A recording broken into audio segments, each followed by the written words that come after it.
Daphne Roth is the head of equity research of ABN AMRO Private Banking, joins us from Singapore. Good morning, Daphne. Good to have you with us on Morning Mantra.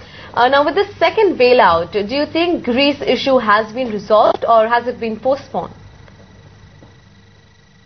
Well, we still believe that, the near-term risk has, of course, been reduced, but we do not believe that Greece is completely out of the woods yet, because a lot more still have to be done to restore Greek debt sustainability. Right, and Daphne, what do you think the current scenario then means for the status of the European Union? Well, we believe that, the EU, of course, is not completely out of the woods, but they are certainly moving in the right directions, and I believe that the market likes that.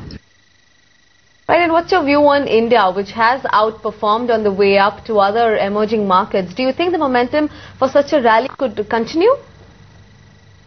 Well, we really believe that India will continue to outperform just like the other BRIC countries, which have underperformed last year, especially since the forward EPS for India has turned up, and also inflation has been falling. Right, and within the BRIC nations, and Daphne, how would you rate India given that funds are turning overweight on China? I think most funds are overweight both China and India within Asia ex-Japan. They are really focusing on domestic play rather than export-oriented countries. And so a lot of money has been going in both China and India. For us, we are overweight China because it is very, very cheap, having derated so much last year, and we are neutral on India.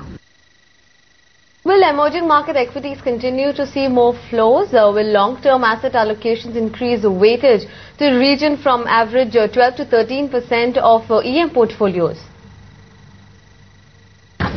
We saw a lot of outflow last year, and provided there is no big black swan event in Europe, we think that funds will continue to come into emerging market as well as Asia ex-Japan looking for growth.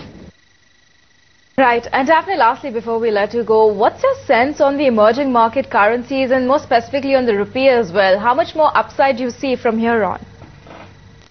I think just like the emerging market equities, emerging market currencies have had a good run too. So short term, we do see some consolidation. Longer term, by the end of this year, we still see quite a lot of upside for both emerging market currency as well as the rupee.